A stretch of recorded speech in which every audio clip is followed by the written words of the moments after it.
नमस्कार विद्यार्थियों, स्वागत है आपका हमारे YouTube channel online classes by SL Jat. आज की जो हमारी क्लास है वह है कक्षा 5 के अंतर्गत कार्यपुस्तिका गणित कक्षा 5, जिसमें कार्यपत्रक 24 का अध्ययन करेंगे, 24 का अभ्यास करेंगे। कार्यपत्रक 24 जो पेज नंबर 24 पर है। विद्यार्थी का नाम, सभी विद्यार्थी यहाँ पर अपना अपना नाम लिखेंगे। दिनांक, सभी विद्यार्थी आज की दिनांक यहाँ पर लिखेंगे। इस कार्यपत्रक 24 के अंतर्गत अधिगम क्षेत्र संक्रियाओं की समझ, जिसमें अधिगम बिंदु है 3 अंकों की संख्या में 2 अंकों की संख्या से भाग के इबारती प्रश्नों को हल कर पाना, देवनागरी अंकों के प्रयोग सहित। यानी आज के इस कार्यपत्रक में हम 3 अंकों की संख्या में 2 अंकों की संख्या से भाग के इबारती प्रश्नों को हल कर पाने के बारे में अध्ययन करेंगे, इसके बारे में समझेंगे, जिसमें देवनागरी अंकों का प्रयोग भी है, ये भी हम हल करेंगे। चलिए शुरुआत करते हैं और इस कार्यपत्रक को हल करते हैं।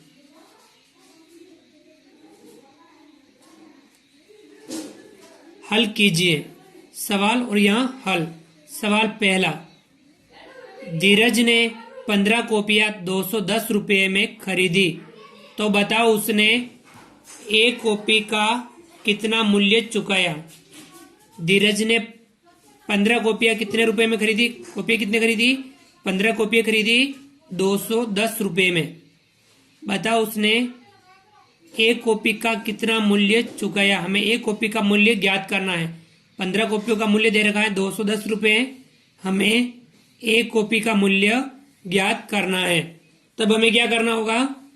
210 के 15 भाग करने होंगे, अर्थात 210 भाग 15। 210 में हमें 15 का भाग देना है। चलिए भाग की संक्रिया करते हैं। 210 भाग देना है 15 का। 210 में 15 का भाग देना है। 2 अंक है, हम इधर से 2 अंक लेंगे, 21 बन गई, 15 से बड़ी है। अब 15 का पहाड़ा बोलेंगे। 15 एकम 15, 15 दूनी 30, 2 बार में अधिक हो जाता है, तो 15 एकम 15। 15 का पहाड़ा एक बार बोले कितने आए? 15। अब हम 21 में से 15 घटाएंगे। चलिए घटाते हैं, 21 में से 15 घटाते हैं, कितने बचते हैं? 6 बचते हैं। हम यह लिखेंगे 6 और ऊपर से एक अंक उतारेंगे, 0 यहाँ उतार लेंगे, संख्या बन गई 60। अब 15 का भाग देंगे हम 60 में। 15 का पहाड़ा बोलेंगे। 15 एकम 15, 15 दूनी 30, 15 तीय 45, 15 चौके 60। 15 का पहाड़ा 4 बार बोलते हैं तो प्राप्त होते हैं 60। 15 चौके 60। 60 में 60 घटा देंगे, क्या बचेगा? कुछ भी नहीं बचेगा, शेष 0 आ जाएगा। भागफल कितना आया? 14। अर्थात एक कॉपी का मूल्य कितना होगा? एक कॉपी का मूल्य बराबर, यहां कितना आया? 14 रुपये। अर्थात एक कॉपी का मूल्य कितना होगा? 14 रुपये। 15 कॉपियों का मूल्य 210 रुपया है, तब एक कॉपी का मूल्य कितना होगा? 14 रुपये। हमने 210 के कितने भाग कर दिए? 15 भाग कर दिए, तो भागफल कितना प्राप्त हुआ? 14। अर्थात एक कॉपी का मूल्य कितना आ गया? 14 रुपये। ये था सवाल नंबर आपके पहला। इसी प्रकार से हम आगे वाले सवाल भी करेंगे। आगे बढ़ते हैं। सवाल नंबर 2। सवाल को ध्यान से पढ़ना होता है, सवाल ध्यान से समझना होता है। इबारती वाले प्रश्नों में एक माला में 26 फूल पिरोए जाते हैं, तो बताओ 390 फूलों से ऐसी ही कितनी मालाएं बनाई जा सकती हैं। एक माला में कितने फूल पिरोए जाते हैं? 26 फूल पिरोए जाते हैं, तो बताओ 390 फूलों से ऐसी यानी इसी प्रकार की कितनी मालाएं बनाई जा सकती हैं। फूल कितने हैं? 390 फूल, और एक माला में कितने फूल पिरोए जाते हैं? 26। तो हम 390 के 26 भाग कर देंगे, अर्थात हम क्या करेंगे? 390 भाजक 26 390 में हम यदि 26 का भाग दे देंगे तब हमें प्राप्त हो जाएगा कि 390 फूलों से कितनी मालाएं बनाई जा सकती हैं। चलिए हम भाग करते हैं। हम यहां लिखेंगे 390 और भाग किसका देना है? 26 का। 26 का भाग 390 देंगे, 2 अंक है, यहाँ 2 अंक लेंगे, 39 हो गए। अब 26 का पहाड़ा बोलेंगे, 39 से अधिक नहीं हो। 26 से कम 26, 26 दूने 52, 2 बार में अधिक हो जाता है, इसलिए हम 26 का पहाड़ा एक बार बोलेंगे। 26 से कम 26, 39 में से 26 घटाएंगे तो कितने बचेंगे? 9 में से 6 घटाओ, बच्चा आपके 3, और 3 में से 2 घटाओ, बच्चा 1। ऊपर से एक अंक उतारेंगे, ये 0 यहां उतारेंगे, संख्या बन गई 130। अब 26 का पहाड़ा बोलेंगे, 130 में भाग देंगे तो हम 26 का पहाड़ा बोलेंगे। 26 से कम 26, 26 दूने 52, 26 तीय 78, 26 चौके 104, 26 पंजे 130। 26 का 5 बार बोले, 26 पंजा 130। 130 में से 130 घटाएंगे, क्या बचेगा? कुछ भी नहीं शेष बचा रहा। अब अर्थात 26 का भाग 390 में कितनी बार गया? 15 बार गया। अर्थात 390 फूलों से ऐसी मालाएं बनाई जा सकती हैं। हम लिखेंगे मालाएं बनाई जा सकती हैं। कितनी मालाएं बनाई जा सकती हैं? 15 मालाएं। कितनी मालाएं? 15 मालाएं बना सकते हैं। अर्थात 390 फूलों से कितनी मालाएं बना सकते हैं? 15 मालाएं बनाई जा सकती हैं, या 15 मालाएं बना सकते हैं। क्योंकि एक माला में कितने फूल लग रहे हैं? 26। तो 390 के हमने कितने भाग कर दिए? 26 भाग कर दिए, तो एक माला में 26 फूल लगते हैं। तो 390 फूलों से 15 मालाएं बनाई जा सकती हैं। तो ये था सवाल नंबर आपके दूसरा। आगे बढ़ते और करते हैं इसी का अगला सवाल।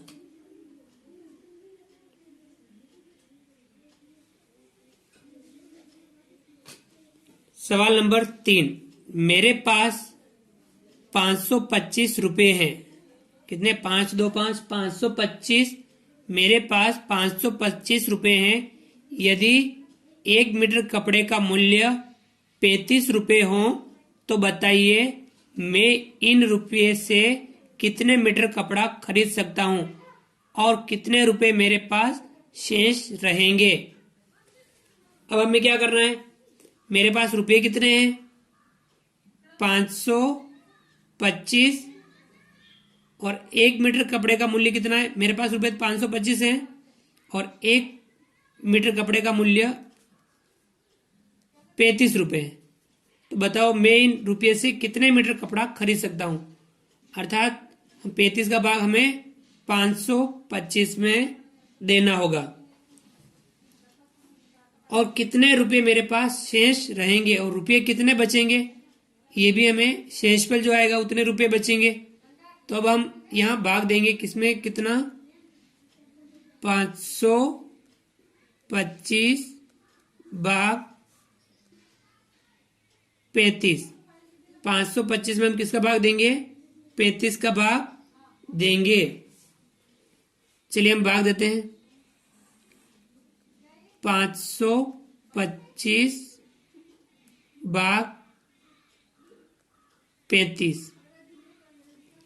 अब यहां 2 अंक है, हम 2 अंक लेंगे, संख्या बन गई 52।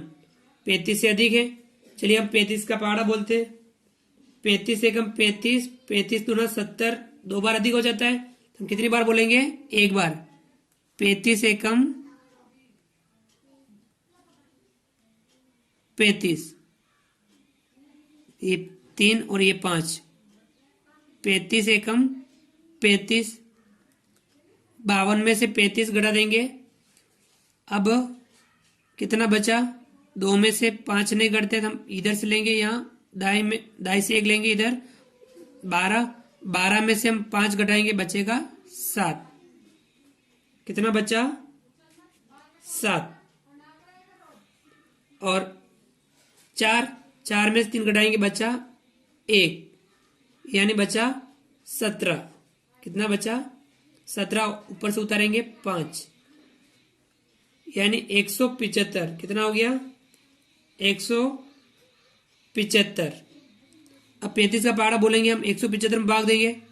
35 से कम 35, 35 दूना 70, 35 तिया 105, 35 चौके 140, 35 पंजे 175। 5 बार भाग जा रहा है।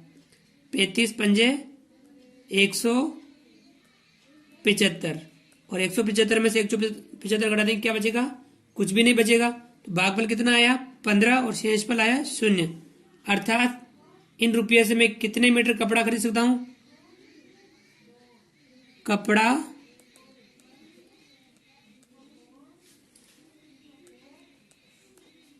खरीद सकता हूं बराबर कितने मीटर?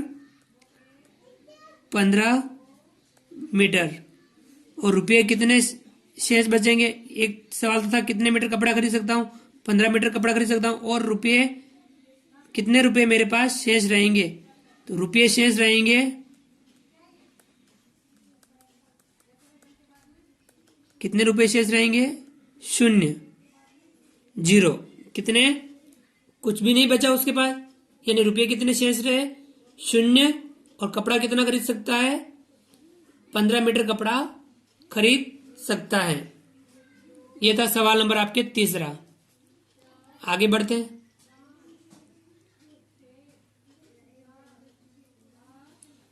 सवाल नंबर 4। 25 बसों में 600 व्यक्ति बैठ सकते हैं, तो बताइए एक बस में कितने व्यक्ति बैठ सकते हैं? 25 बसों में कितने व्यक्ति बैठ सकते हैं? 600 व्यक्ति बैठ सकते हैं।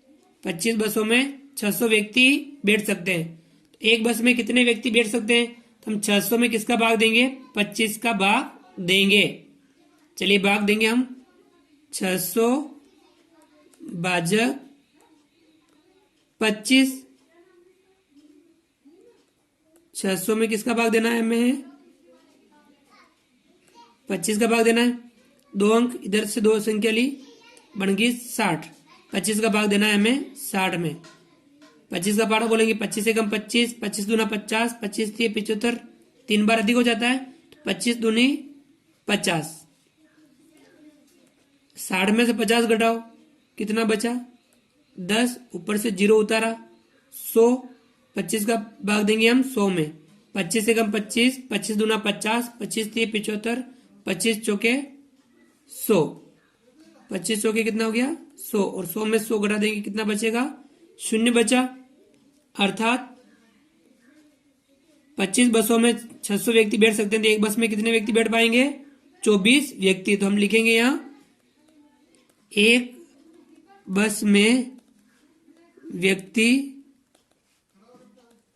बैठ सकते हैं। कितने व्यक्ति बैठ सकते हैं? 24 व्यक्ति।